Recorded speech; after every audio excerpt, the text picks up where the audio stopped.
difficulté majeure. C'est ce que la Convention de La Haye de 1907 va reprendre. Bien. Donc, pendant la durée l'administration civile de l'Alsace-Lorraine est sur place, assurée par 3 commissaires nommés par décret et respectivement chargés des territoires de Lorraine, Basse-Alsace et Haute-Alsace. Ben non, normalement c'est Statthalter.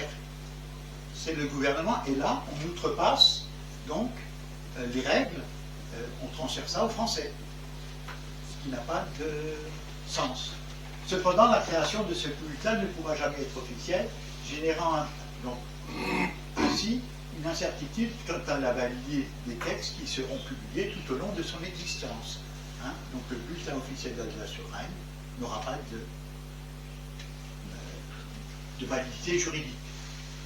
Tous ces textes, si nombreux, se trouvent épars soit dans les vieux codes français, soit dans les nombreux recueils juridiques de langue allemande qui furent en usage de 1870 à 1918.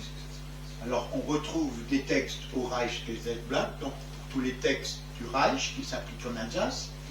Le Gesetzblatt für Elsass-Lothringen, les lois spéciales Alsace-Lorraine.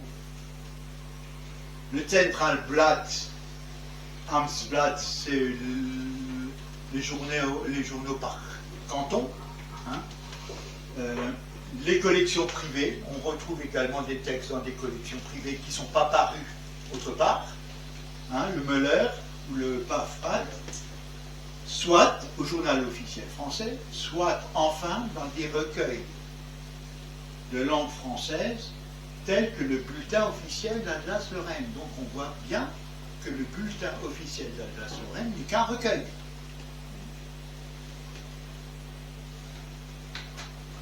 Source refuge juridique d'Alsace et de Lorraine de 1937. Depuis jusqu'en 1937, tout au moins, on voit que le bulletin officiel d'Alsace-Lorraine n'était qu'un recueil. Pas accessible au peuple.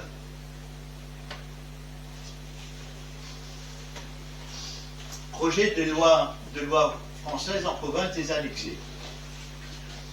La réassimilation des provinces des annexés, dont seuls les noms parrains.